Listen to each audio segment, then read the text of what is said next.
ایک ضعیف آیا حسین کی خدمت میں لرزتے ہوئے عرض کیا مولا اس زمین کو کرب و بلا بھی کہتے ہیں. ارے کرب و بلا کا نام آیا. حسین نے عباس سے کہا بھیا عباس محملوں کو اتار دو, گھوڑوں کی زینوں کو کھول دو. ارے ہم اپنے منزل مقصود پر پہنچ گئے. یہی وہ جگہ ہے جہاں اکبر کے کلیجے پر مرچی کا پھل لگے گا. یہی وہ جگہ ہے جہاں قاسم کا لاشا گھوڑوں کی ٹاپوں سے پامال ہوگا.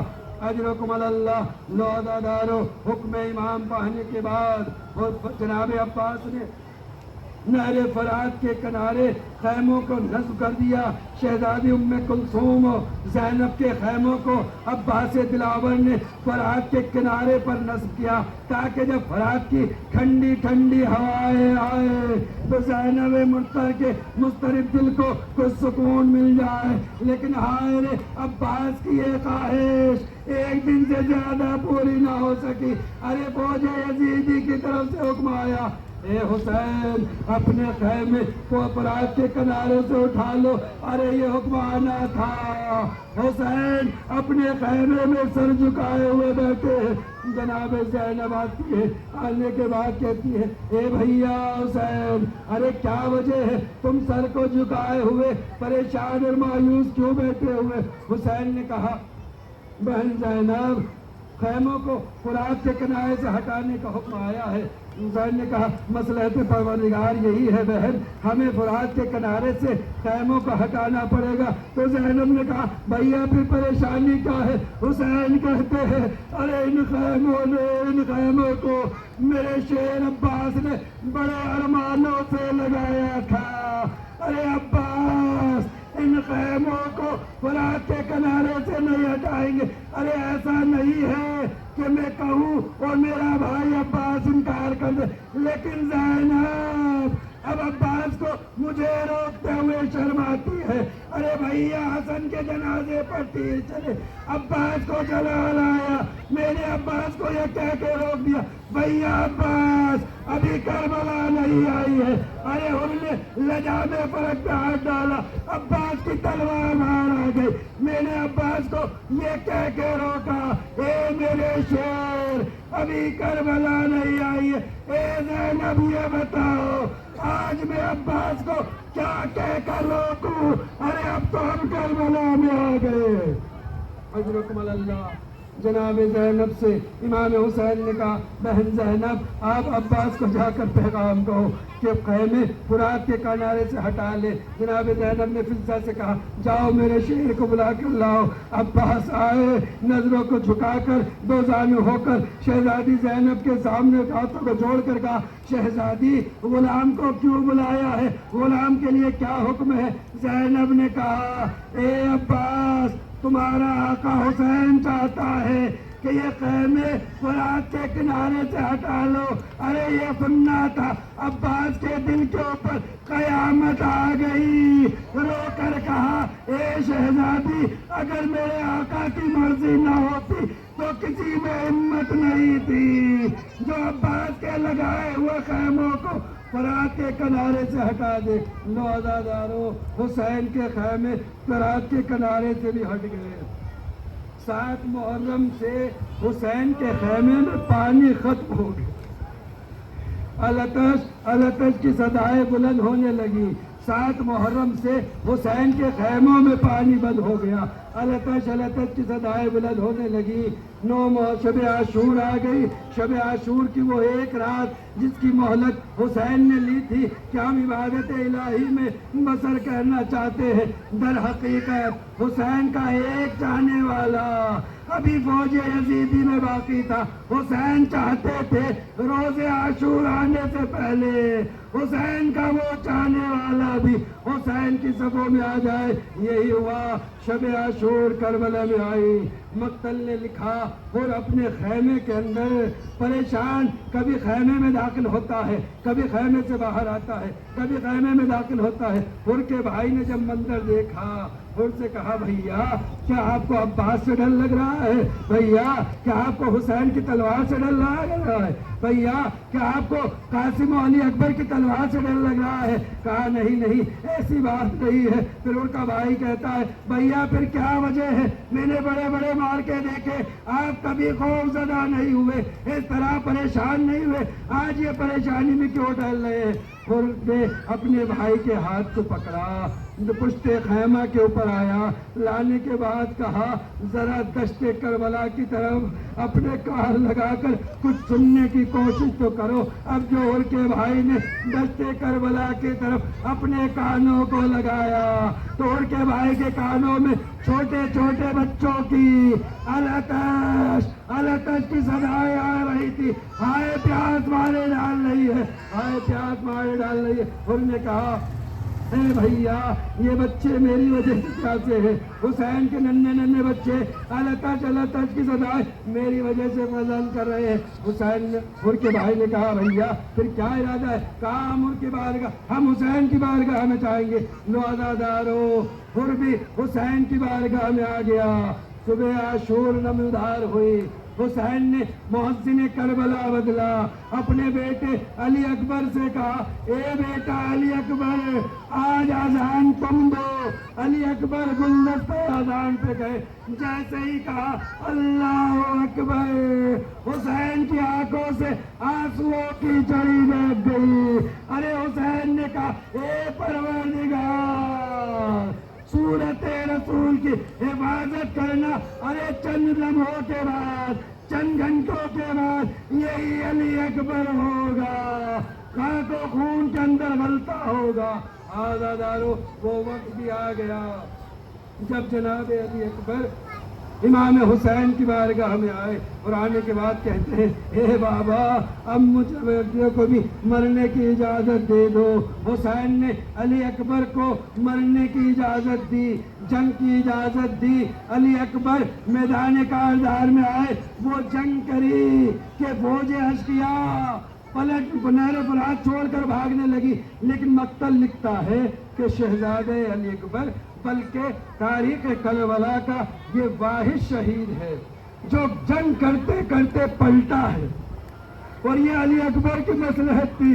علی اکبر چاہتے تھے کہ میرے بابا کے عزاداروں تک میرے بابا کے پیاس کی شدت کی کیفیت پہنچے۔ میرا بابا کربلا کے میدان میں کتنا پیاسا تھا۔ اجرکم اللہ مقتل لکھتا ہے جناب علی اکبر جنگ کرتے کرتے واپس آئے، خیمے میں جناب امام حسین کے سامنے آئے۔ حسین نے بڑھ کر لاڈلے کو گلے سے لگا لیا۔ اکبر نے آ کر بس ایک جملہ کہا بابا اگر 2 گھونٹ پانی مل جاتا تو میں ظالموں کو بتاتا کہ شجاعت حیدریہ کیا ہے، لیکن ذرا سوچئے کیا اکبر کو پتہ نہیں ہے کہ 7 محرم سے خیموں میں 1 بوند پانی نہیں ہے؟ پھر اکبر اپنے بابا حسین سے کیوں کہہ رہے اے بابا اگر 2 گھونٹ پانی مل جاتا تو میں ظالموں کو بتاتا کہ شجاعت علی کیا ہے؟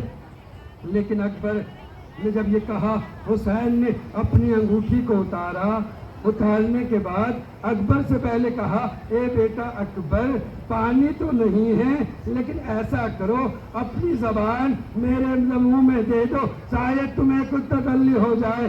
اکبر نے زبان غریب باپ کے منہ میں دی، لیکن فوراً ہی زبان کو واپس کھینچ لیا۔ اے بابا ارے آپ کی زبان میں تو مجھ سے زیادہ کانٹے پڑے ہوئے، یہی کیفیت اکبر بتانا چاہتے تھے۔ اے عزادارو دیکھو میرا بابا کتنا پیاسا تھا، میرے بابا کی زبان شدت پیاس کی بنیاد پر اٹل گئی تھی۔ اکبر واپس آئے، جنگ کری، اکبر شہید ہو گئے، لاشا حسین لے کر آ گئے۔ لو عزادارو ہر سپاہی حسین کا شہید ہو گیا، یہاں تک کہ جھولے میں سونے والا رباب کا 6 مہینے کا علی اصغر بھی جب حسین کے اوپر قربان ہو گیا تو اب ایک مرتبہ حسین خیمے کے اندر آتے ہیں، آنے کے بعد کہتے ہیں اے بہن زینب خدا حافظ، اے بہن ام کلثوم خدا حافظ، اے بیٹی سکینہ خدا حافظ۔ اے میری ماں کی کنیز فضا، خدا حافظ۔ حسین نے ایک ایک کو خدا حافظ کہا اور آخر میں اپنی چہیتی بیٹی جناب سکینہ کے پاس آئے، سکینہ کو اپنے سینے سے لگایا، پیار کیا۔ خدا کسی باپ کے اوپر وہ دن نہ لائے جو کربلا کے اندر حسین و زینب کے اوپر، حسین و سکینہ پہ آیا ہے۔ سکینہ کو کلیجے سے لگایا، لگانے کے بعد حسین نے کہا اے بیٹی سکینہ، دیکھو اب تک کے کربلا میں یہ ہوتا تھا کہ اصغر جب آپ کے پاس سوتے تھے تم بابا کے سینے پہ سوتی تھی، لیکن بیٹی سکینہ آج سے دستور بدل رہا ہے، اصغر کربلا کے میدان میں میرے سینے پہ سوئیں گے، آپ اماں رباب کے پاس سونا۔ یہ کہہ کر حسین سکینہ سے رخصت ہوئے، میدان کارزار میں آئے، وہ حملہ کیا کہ فوجیں میدان کارزار سے فرار کرنے لگی۔ ارے حسین حملہ کرتے چلے جاتے ہیں اور کہتے چلے جاتے ہیں اے ظالمو تم نے میرے اکبر کو مار دیا، اے ظالمو تم نے میرے کریل جوان عباس کو مار دیا، اے ظالمو تم نے میرے بھائی حسن کی آخری نشانی قاسم کو خاک و خون میں غلطہ کر دیا، میں تمہارے سروں کو تمہارے جسموں پہ نہیں رہنے دوں گا۔ حسین جنگ کرتے جاتے ہیں کہ ایک مرتبہ فضائے کربلا میں حاطب غیبی کی آواز آتی ہے، زخموں پہ زخم کھا چکے، بس اے حسین بس ہم تم کو آزما چکے، بس اے حسین بس سر کو جھکا دو خنجرے بیداد کے لیے، کچھ امتحان چھوڑ دو سجاد کے لیے۔ اس صدائے غیبی کا آنا تھا۔ حسین نے اپنی تلوار کو نیام میں رکھا، ذوالفقار کو نیام میں رکھا، ذوالفقار کو نیام میں رکھنا تھا۔ بھاگی ہوئی فوجیں سمٹی، چاروں طرف سے حسین کے اوپر حملے ہونے لگے، کوئی تلوار چلا رہا ہے، کوئی تیر چلا رہا ہے، کوئی تبر چلا رہا ہے، کوئی نیزہ مار رہا ہے۔ ارے حد تو یہ ہوئی کہ جس ظالم کے پاس کچھ بھی نہ تھا تو وہ زمین کربلا کی گرم ریت کو اٹھاتا تھا، حسین کے زخموں کے اوپر ڈال دیتا تھا۔ اجرکم اللہ، خدا آپ کو کوئی غم نہ دے سوائے مظلومیت غم حسین کے۔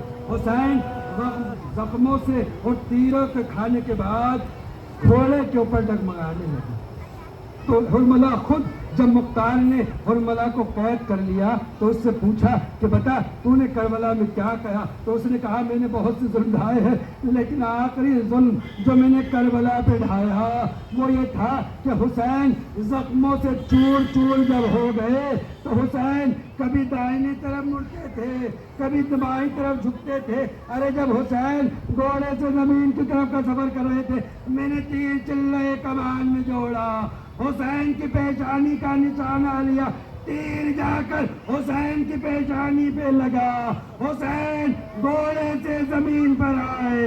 نہیں عزادارو، حسین گھوڑے سے زمین پہ نہیں آئے بلکہ حسین کے جسم میں اتنے تیر بے بس ہو گئے تھے کہ حسین کا لاشا تیروں پر معلق تھا، تیروں کے اوپر غریب زہرا کا لاشا معلق تھا۔ ادھر شرمر آگے بڑھا، کن خنجر کو لے کر آگے بڑھا، 13 ضربوں کے اندر غریب زہرا کا گلا کاٹا، حسین کے سنوتر کے اندر جدائی کری۔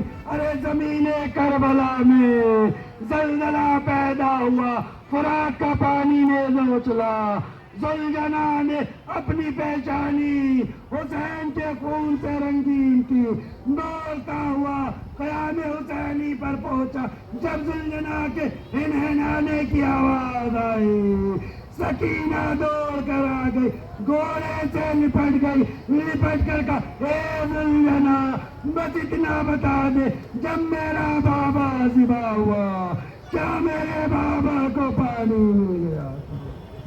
یا حسین یا حسین، ماتم حسین۔